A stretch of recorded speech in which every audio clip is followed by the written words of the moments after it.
যারা শহীদ হয়েছেন তাদের আত্মার মাগফিরাত কামনা করি।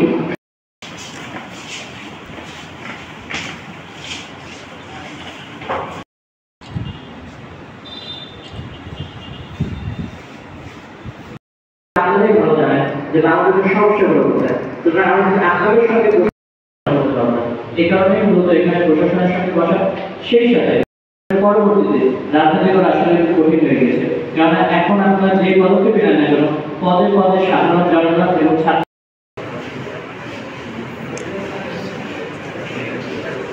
অথবা আপনাদের নেতা পরিচয়ে যে ধরনের অনাকাঙ্ক্ষিত কর্মকাণ্ড হচ্ছে বুঝতে পারি আপনারা এই মুহূর্তে কি কি সমস্যা ফেস করছেন।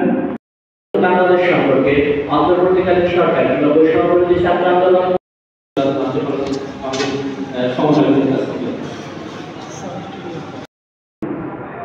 আমরা প্রথম থেকে খুব